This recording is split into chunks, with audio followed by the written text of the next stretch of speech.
어머니를 하면 부모님이 많이 떠오르게 되죠. 부모님 하면 왠지 마음이 울적하고 뭔가 더 많이 해드리지 못한 그 안타까움이 늘 젖어서 늘 죄송한 것이 아마 자녀된 자들의 마음일 것입니다. 제가 군대가 있을 때 왠지 그때는 텔레비전에서 군인 나와가지고 뭐 가부도 하고 그러면서 마지막에 자, 당신을 위해서 어떤 분이 오셨습니다. 어머님이 오셨는데 어머니 한번 불러보세요. 그러면 어머니 하면 어머니가 나오시잖아요. 그러면 병사들이 마치 자기 어머니가 나오신 것처럼 막 울먹이고 그랬던 때가 있었는데, 저도 군복을 입고 그 프로그램을 보니까 왠지 저도 울적해 보고 또 부모님이 기억나고 부모님께 달려가고 싶어하는 그런 마음들이 생겨나게 되더라고요. 우리가 평상시에는 몰랐다가 가장 아프고 어려운 일을 겪을 때마다, 왠지 내가 외톨이라고 생각할 때마다 부모님이 떠올리게 되면 부모님 안에 내가 거하는 것이 늘 가장 큰 기쁨이고 그 안에 참된 평안이 있음을 우리가 발견하게 됩니다. 어버이 주일을 맞이하면서 이제 어버이날은 지났지만 부모님의 은혜를 더 깊이 돌아볼 수 있는 그런 시간 되시기를 주님의 이름으로 간절히 축원합니다. 아멘. 지난번에 어버이날 때 뉴스를 제가 오전에 뉴스를 봤는데 그런 기사가 나오더라고요. 어버이날을 맞이했을 때 부모들이 기피하는 선물이 있대요. 기피하는 선물. 왜 어버이날 되면 부모님께 선물을 하잖아요. 근데 부모님들이 기피한대요. 그 1위가 뭐였냐면 마음이 없는 카네이션. 카네이션 꽃만 갖다 주고 감사해요 이러고 만다는 거죠. 두 번째가 뭐냐면 마음도 없는데 잘 다루지도 못하는 전자기계, 최신 스마트폰을 갖다 준다든지 MP3를 갖다 준다든지 부모님들이 잘 그거 다루지 못하잖아요. 세 번째가 뭐냐면 마음이 없는 현금 받는 거 좋아하잖아요. 근데 마음이 정말 없는 그런 현금을 부모들이 기피한다. 돈만 갖다 준 건 아니야 라고 하는 거죠. 자, 여기서 공통적인 것이 뭐냐면 마음이 없다는 거예요. 마음은 없으면서 그냥 형식적으로 그냥 이렇게 하는 그런 것으로 그냥 때운다는 거죠. 어떻게 부모의 은혜를 우리가 마음도 없이 우리가 그분들에게 감사히 표현을 할 수가 있을까요? 중요한 것은 우리의 마음이 중요하다. 그래서 부모들이 제일 받고 싶어하는 건 뭐냐면, 물론 현금도 좋습니다. 좋은 기계도 좋습니다. 좋은 예쁜 꽃도 중요해요. 그런데 여러분의 마음이 담긴 그 마음을 부모님들은 받고 싶어요. 그러니까 마음이 담긴 편지라든가 마음이 담긴 사랑으로 품어주신다든가 안아준다든가 이런 어떤 스킨십이나 이런 것들을 통해서 더 깊이 교감하고 싶어하는 것이 부모의 마음입니다. 제가 지지난주에 저희 지방에 엘리교회라고 개척한 교회가 있어서 거기에서 이제 그 교회 바로 위에가 경로당이 있습니다. 거기 가서 이제 저희 아내하고 같이 가서 이제 격려하고 왔는데 그 어르신들이 많이 계신데요. 그분들이 제일 좋아하는 것이 뭔지 아세요? 그분들 손 잡아주면서 축복하는 것을 제일 좋아하세요. 연세가 드실수록 이렇게 스킨십을 하는 것을 좋아하신다. 어르신들 누가 자기의 손을 잡아주는 사람은 없어요. 여러분, 우리 연세가 드시는 우리 부모님들이 연세가 드시면 드실수록 더 사랑으로 안아주시고 또 손도 잡아주시고 등도 주물러 주시고 그러면서 여러분들의 마음이 전달될 수 있도록 그렇게 하시기를 간절히 바랍니다. 우리 젊은 자녀들이 항상 마음에 꼭 기억하고 있어야 할 것은 내가 이 자리에 이렇게 건강하고 아름다운 신앙인으로 세워지게 된 것은 내 배후에 믿음의 부모가 있었음을 늘 기억하고 늘 감사하는 마음을 잊어서는 안 되게 됩니다. 오늘 저는 어버이 주일을 맞이하면서 시편 1편의 말씀을 함께 묵상하기 원합니다. 복받은 가정. 누가 복받은 가정이냐? 누가 복이 있는 사람이냐라고 하는 것을 우리가 함께 나누기 원합니다. 이 말씀 속에서 하나님의 음성을 듣게 되는 저와 여러분 모두가 되시기를 주님의 이름으로 간절히 축원합니다. 여러분, 꽃 중에 백합화라는 꽃이 있습니다. 이 백합화는 예수 그리스도를 많이 상징하죠. 샤론의 꽃 예수할 때 이 샤론이라고 하는 것이 백합화를 상징하는데, 이 백합화는 어떨 때에 가장 짙은 향기를 내냐면 가시에 찔렸거나 벌어진 잎이 찢겨졌을 때에 향기가 더 진하다고 합니다. 그러니까 예수 그리스도께서 우리를 위해서 자신의 몸이 찢겨지는 그 순간에 세상의 아름다운 향기를 드러내신 거예요. 우리는 예수 그리스도의 향기를 품은 하나님의 사람들 아닙니까? 우리 역시 마찬가지로 주님과 같이 백합화와 같은 그런 인생을 살아야 돼요. 고난이 있고 아픔이 있고 절망의 순간이 온다 할지라도 우리는 그럴 때마다 더 그리스도의 향기를 드러낼 수 있는 그런 믿음의 사람이 되어야 할 줄로 믿습니다. 아멘. 복 있는 사람은 위기 가운데서 더 빛나는 인생을 살아갑니다. 비록 가시가 찔리고 또 찢겨지는 듯한 그런 고통을 겪는다 할지라도 그 가운데서 더 깊은 향기를 드러낼 수 있는 축복의 사람이 되시기 주님의 이름으로 간절히 축원합니다. 아멘. 오늘 본문의 말씀에서는 저희에게 복받은 가정으로서 복 있는 사람은 어떤 사람이냐라고 하는 것을 알려주고 있습니다. 첫 번째로 뭐냐면 주의 말씀을 늘 밤과 낮으로 묵상하는 겁니다. 또 주님의 말씀을 즐거워하는 자들입니다. 그러한 자들이 복받은 자고 복받은 가정이라고 말하는 거예요. 자, 오늘 1절과 2절의 말씀을 우리 함께 읽어보겠습니다. 시편 1편 1절과 2절 말씀입니다. 시작. 복 있는 사람은 악인들의 궤를 따르지 아니하며 죄인들의 길에 서지 아니하며 오만한 자들의 자리에 앉지 아니하고 오직 여호와의 율법을 즐거워하여 그의 율법을 주야로 묵상하는 자다. 아멘. 자, 복 있는 사람의 특징은 첫 번째로 세 가지 부정적인 측면과 관계가 없다고 말하고 있습니다. 여기 보면 따르는 것, 서는 것, 앉는 것, 이것의 분명한 거부를 나타낸 자라고 말하고 있어요. 첫 번째로 보면 복 있는 사람은 악인들의 꾀를 따르지 않는다고 했어요. 악인. 여기서 말하는 악인이라고 하는 것은 하나님을 모르는 사람을 말합니다. 하나님을 모르니까 하나님을 믿지를 못하는 거죠. 이 불신자를 말하는 거예요. 그러니까 하나님을 알지 못하는 사람들의 그 꾀를 따르지 않는 자라고 말하는 겁니다. 여러분, 그러니까 하나님을 두려워하지도 않고 믿지도 않기 때문에 어떻게 합니까? 자기의 마음대로 행동하게 되는 것입니다. 그 자기 마음대로 행동하니까 어떻겠습니까? 자기의 소욕대로 살아가게 된다는 것이죠. 그러니까 이런 자들을 따르지 말아야 된다는 겁니다.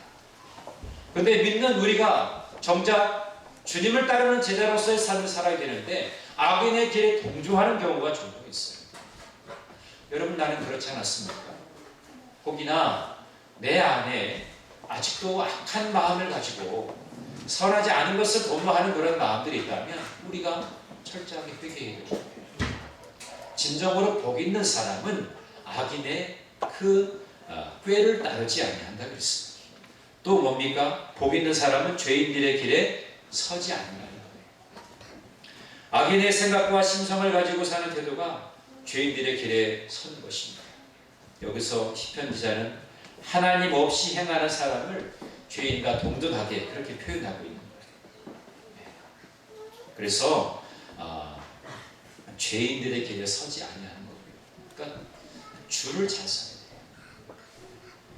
정말 신실한 믿음의 사람들과 함께 공감하고 같이 공유할 수 있는 그런 삶이 필요한데 악인의 길, 죄인의 길에 서지 말아야 된다는 겁니다. 또 오만한 자로 표현하고 있는데 죄인을 오만한 자리에 앉지 아니한다고 했어요. 이 오만하다고 하는 말은 뭐냐면 조롱한다, 비웃는다 이런 뜻이에요. 그러니까 하나님을 조롱하고 비난하고 또 하나님뿐만 아니라 사람을 조롱하고 비웃는 이들이 오만한 자라는 거예요. 그들의 자리에 앉지 마라, 그들과 함께 하지 말라고 하는 것을 우리에게 말씀해 주고 있는 것입니다. 그래서 악인의 꾀나 죄인의 길, 오만한 자의 자리에 멀리하는 자들이 복이 있다는 거예요. 이 악과 죄라고 하는 것은 결국에 우리의 신앙과 우리의 인격을 결국 파괴하고 하나님과의 관계도 깨뜨리는 아주 흉측한 무기이기 때문에 악한 사단의 세력은요, 가장 큰 전략을 무엇을 가지고 우리에게 덤벼드냐면 하나님과 우리 사이를 자꾸만 분리시키려고 합니다. 관계 형성이 깨어지게 만드는 겁니다. 모든 것에 다툼이 일어나는 그 첫 번째 원인은 뭐냐면 소통이 깨어지는 데부터 시작해집니다. 관계 형성에 잘 되었다가 깨어지게 되면 불필요한 이제 오해가 생기기 시작하죠. 말을 하지 않다 보면 결국에 풀어지지 않으면서 결국에 서로 등을 지는 원수 집안이 되게 되는 거예요. 자, 에덴 동산에서 아담과 하와가 하나님과의 관계 가운데 거할 때는 얼마나 행복했습니까? 그 안에서 정말 행복하고 기쁨이 넘치는 그런 삶을 살았어요. 그런데 그들에게 이 죄가 들어오게 되잖아요. 사단이, 이 뱀이 무엇을 이야기합니까? 하나님과 그들과의 관계를 깨어지게 만드는 거예요. 분열되게 만드는 거예요. 분리되게 만드는 거예요. 그래서 결국에는 사람이 하나님과 등지게 되는 그런 죄악된 모습을 지니게 된다는 것입니다. 여러분, 항상 우리가 하나님의 은혜를 입은 자로서 우리가 복 있는 인생을 살아가기 위해서는 이렇게 악인의 꾀와 죄인의 길을 오만한 자의 자리에 앉지 아니하는 그런 삶을 우리가 택해야 될 줄로 믿습니다. 아멘. 그래서 정말 복 있는 사람은 말씀을 즐거워하고 밤낮으로 그 말씀을 묵상하는 자라고 말씀입니다. 하나님의 말씀을 즐거워한다는 것은 이 어원을 가만히 제가 보니까 이런 뜻이에요. 그의 즐거움이 하나님 말씀에 기초를 두고 있다. 우리의 삶의 즐거움에 기초를 두고 있는 것이 무엇입니까? 여러분이 정말 즐거울 때가 언제냐? 난 무엇으로 인해서 즐겁지? 무엇 때문에 내가 기쁘지? 여러분은 무엇으로 인해서 기뻐하십니까? 여러분에게 즐거움을 주는 그 기초가 무엇입니까? 오늘 시편 기자는 주의 말씀을 묵상하는 것이 가장 큰 즐거움이라고 말하고 있습니다. 여러분, 말씀을 읽는 것이 너무너무 행복해서 말씀을 읽다가 새벽 그 차디찬 그 이슬이 내리는 것을 경험하는 그런 순간들이 여러분에게 있었습니까? 말씀을 사모하면서 말씀을 읽으면서 그 말씀 속에서 살아 역사하신 하나님의 은혜를 순간순간 체험한 그런 경험들이 얼마나 있으시냐 말이에요. 특별히 이번 5월달 가정의 달을 통해서 우리 가정들이 말씀 읽는 그런 시간들을 많이 가졌으면 좋겠어요.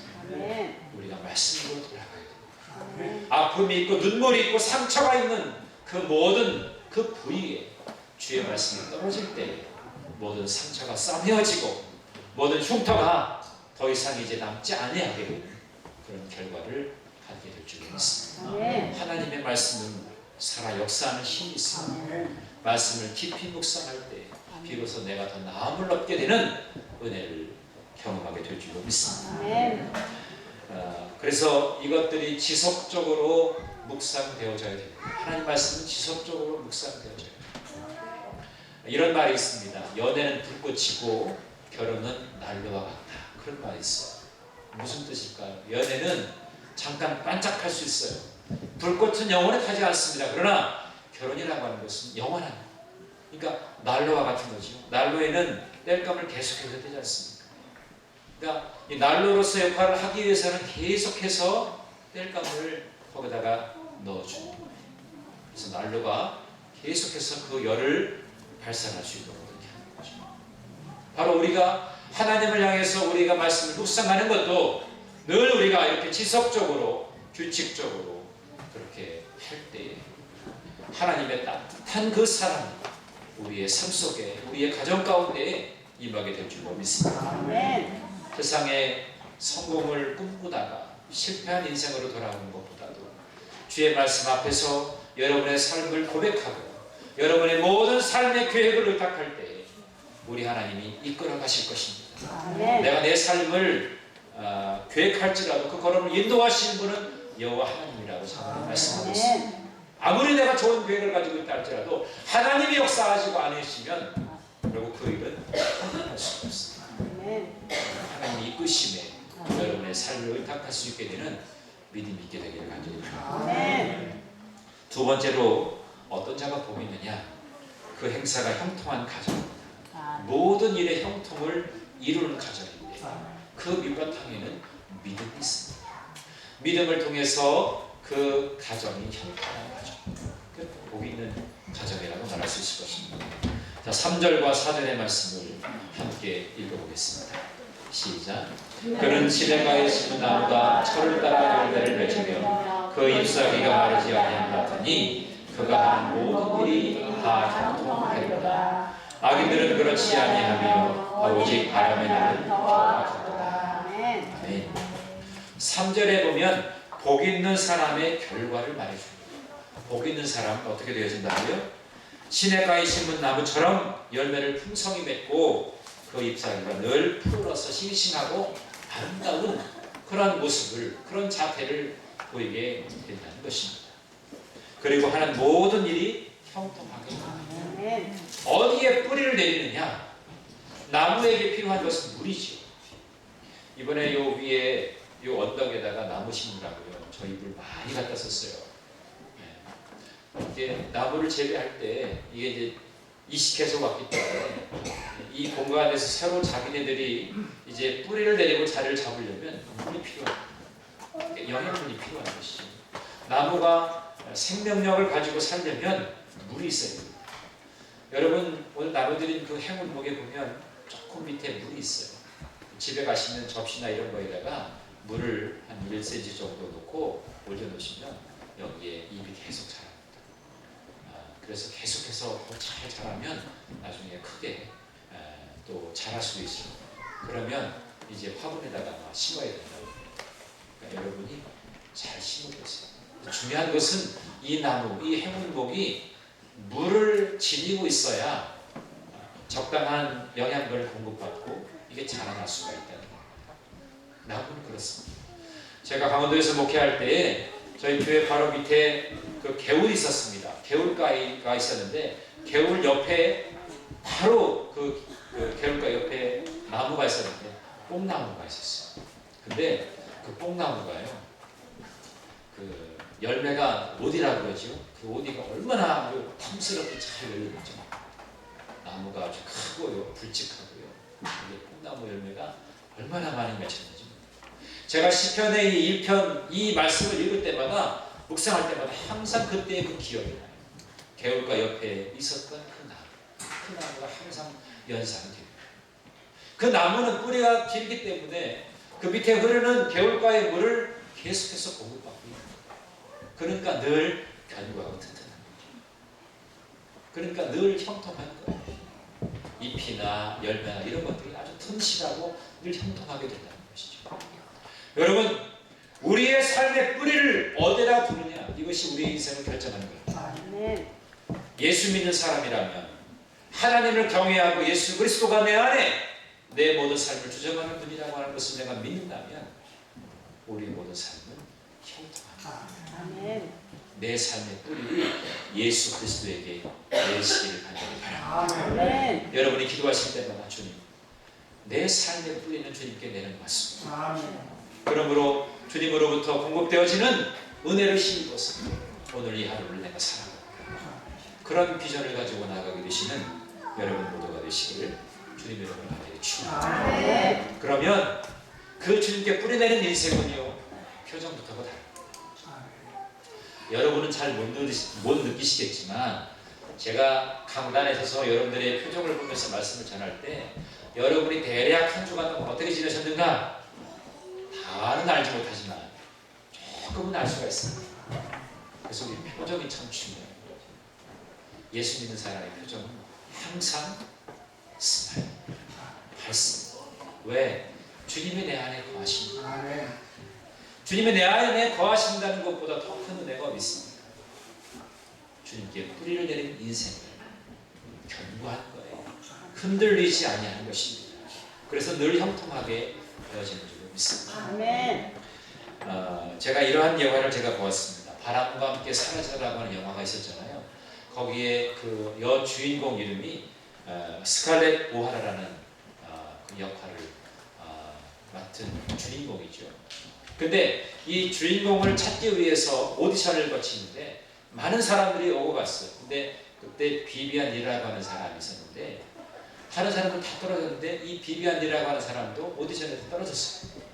근데 오디션에 떨어졌는데 다른 사람들은 표정이 완전히 우거지상을 하고 갔는데 이 비비안이라고 하는 사람은 떨어졌는데도 불구하고 너무너무 아쉽다라고 하는 표정을 지으면서 미소를 씩 지으셨는데, 근데 그것이 오디션 심사를 했던 사람들에게 눈에 탁 보이는 거예요. 야, 저 표정이다. 그래가지고 떨어졌는데 다시 그를 컨택을 했어요. 그래가지고 이 비비안이라고 하는 사람이 그 바람 가까이 사라지다의 여주인공이 되기로 했습니다. 여러분, 이 표정이 중요한 거예요. 예수 믿는 사람은 표정이 달라요. 늘 기쁘고 늘 행복하고, 늘 여러분 우리가 예배를 마치고 또 성도와 교제할 때 늘 행복한 마음으로 함께 교제하다 보면 하나님께서 우리에게 더 큰 은혜를 주십니다. 아멘. 제가 성막을 공부하면서 강문호 목사님이 그런 얘기를 하더라고요. 미국의 어느 교회가 있었는데 그 교회가 항상 부흥한대요. 근데 그 부흥하는데 아주 지대하게 영향을 주었던 사람이 경찰관이에요. 그래서 왜 경찰관이 그 교회에 아무 상관도 없는데 그 교회의 부흥을 일으키는데 아주 적극적인 도움을 줬느냐 물어보니까 다른 지역에서 이제 이사를 온 사람이나 또 이제 법규를 위반한 사람이나 이런 사람들이 경찰관하고 이렇게 맞부딪히다가 간혹가다가 물어본대요. 혹시 경찰관이 요 주변에 교회 좋은 교회 있으면 좀 소개를 해달라. 그러면 어김없이 그 교회를 소개해준다. 왜 그 교회를 소개해주냐 했더니 그 교회는 뭔지는 모르겠지만 항상 거기를 웃고 행복하게 교인들의 모습이 환하다고. 그러니까 내가 볼 때는 그 교회 가면 당신은 아마 행복할 겁니다. 그래서 그 경찰관이 많은 사람들에게 그 교회로 인도한다. 그러니까 여러분의 표정 자체가 하나의 우리 교회의 부흥을 지필 수 있는 보증수표가 될 수 있습니다.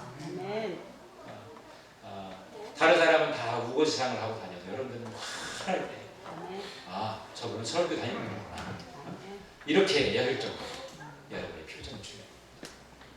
시냇가에 뿌리를 내리고 있는 나무, 그 모양, 그 형태가, 그 자태가 아름답지 않겠습니까? 우리로 말하면 그 표정이 정말 아름다울 거예요. 왜냐하면 항상 영양분을 공급받고 있습니다. 예수에게 뿌리를 내린 사람, 이렇게 얼굴 표정부터 마음 씀씀이부터 향하는 모든 것들부터 달라야 된다. 오늘 저와 여러분이 그러한 아름다운 모습으로 변화되어 주시기를 주님의 이름으로 간절히 축원합니다. 우리의 가정이 그랬으면 좋겠습니다. 예수에게 뿌리를 내려서 내 삶에 새로운 그런 미소가 담겨져요. 새로운 기대와 소망을 품고 나아가는 한 멋진 인생으로 열어가게 되시기를 간절히 바랍니다. 마지막으로는 여호와께서 인정하시는 가정, 여호와께서 인정하시는 가정, 이게 복이 있다는 것이요. 5절과 6절의 말씀을 함께 읽어보겠습니다. 시작. 그러므로 악인들은 심판을 견디지 못하며 죄인들이 의인의 모임에 들지 못하리로다. 무릇 의인들의 길은 여호와께서 인정하시나 악인들의 길은 망하리로다. 아멘. 자, 5절에 보면 악인의 결과가 나오죠. 악인이 심판의 때에 어떻게 한다고요? 견디지 못한다고 그랬습니다. 이 견디지 못한다는 말의 어원을 보면 절대로 일어나지 못한다, 그런 뜻이에요. 넘어졌다가 절대로 일어나지 못한다는 거예요. 여러분, 예전에, 지금은 그렇게 많이 유행하진 않지만 예전에 가장 인기 있었던 종목 중에 하나가 프로레슬링이잖아요. 김일성 치리하고 이런 레슬링이 있었잖아요. 레슬링 할 때 어떻게 이깁니까? 그 사람을 쓰러뜨려서 그 위에 탁 덮쳐가지고 심판이 1, 2, 3 하면 움직임을 못하고 그냥 그대로 있으면 이기. 마치 그런 거와 같은 겁니다. 심판이 1, 2, 3를 할 때조차도 일어나지 못하는 이 악인은 결국에는 망하고 만나는 거예요.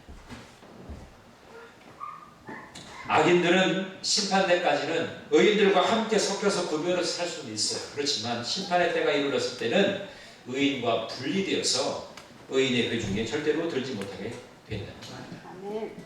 하나님을 경험하지 못한 사람, 하나님을 알지 못해서 자기의 마음대로 생활하는 사람에게는 결국은 심판이 임하게 돼요. 그래서 결국에는 멸망하고 만나는 것입니다. 여러분, 우리는 하나님이 얘기하신 천국을 우리가 소유할 수 있는 시민권을 가지고 있는 자들입니다. 오늘 우리는 이 땅에서 교회를 통해서 천국의 모형인 이 교회를 통해서 천국의 생활을 우리는 경험하고 있는 것입니다. 그래서 우리는 늘 여호와께 인정받는 그런 삶, 악인의 길을 따르지 아니하고 의인의 길에 서서 늘 하나님께 인정받는 그런 삶을 살아야 될 줄로 믿습니다. 사무엘 상하를 보면 두드러지게 드러나는 두 인물이 있죠. 다윗과 사울을 볼 수 있습니다. 그들의 인생이 첨예하게 달랐던 것은 뭡니까? 하나님은 다윗을 인정하셨지만 사울은 결국에 하나님께로부터 버림을 받게 되는 인생이 됐어요. 하나님께 버림을 받느냐 아니면 하나님께 인정을 받느냐, 이것이 오늘 우리의 삶 속에 참 중요한 질문입니다. 여러분 한번 여러분 스스로에게 한번 질문을 던져보십시오. 나는 정말 이 모습, 이 모양 이대로가 하나님께 인정받을 수 있는 자인가? 아니면 내가 예수 믿는 것 같지만 하나님의 인정받기에는 너무나 분량이 너무나 좀 작은 그런 모습은 아닌가? 여러분 한번 돌아보시죠. 오늘 말씀해 보니까 악인은 바람에 나는 겨와 같이 멀리 사라져버리는 불행한 존재라고 말하고 있습니다. 바람에 나는 겨와 같다. 얼마나 불행한 인생입니까? 오늘 저와 여러분은 주님 앞에 늘 거하는 인생으로 주의 말씀을 붙들어서 말씀 가운데 순종하면서 늘 예수 그리스도를 내 삶의 기본으로 품으면서 말씀이 기준이 되어지는 그런 삶으로 하나님께 인정받게 되는 그런 삶이 되기를 간절히 바랍니다. 아멘. 요즘에 뭐 세월호 그 참사로 인해서 아마 모든 관심이 거기에 집중되어 있잖아요. 사실 이때쯤 되면은 제일 아마 사람들의 관심과 초점은 아마 월드컵일 거예요. 운동 좋아하는 사람은 아마 월드컵 좋아할 거예요. 6월 달에 있는데 여러분 6월 달에 월드컵 하는 거 알긴 하세요? 모르시죠? 저도 제가 설교 준비하면서 제가 알았어요. 그 정도로 지금 모든 것에 관심은 다른 쪽에 있기 때문에 저도 축구는 이제 좋아하진 않지만 A매치, 그러니까 우리나라가 다른 나라와 경기하는 것은 간혹 봅니다. 상당한 인내심을 가지고 봅니다. 어떤 때는 답답해서 안 보고 싶을 때도 있는데 그럼에도 그냥 봐줍니다. 그런데 여러분, 축구 경기를 하는 데 있어서 어느 때가 제일 중요한지 아십니까? 제가 질문해 볼게요. 전반전에 중요하다 1번, 후반전에 중요하다 2번, 그 다음에 하프타임이 중요하다 3번. 전반전. 눈치를 살짝 주시는 것 같아요. 네. 여러분, 전반전 중요하고요, 후반전도 중요한데 그 중간을 잇는 하프타임이 정말 중요합니다. 이 하프타임 때 뭘 하냐면 전반전에 죽으라고 막 그냥 숨이 헐떡거릴 정도로 뛰었던 그 순간에서 잠깐의 휴식, 이 5분의 휴식은요, 에너지가 다시 재충전되는 시간이라고 합니다. 그러니까 이 휴식이 필요한 거예요.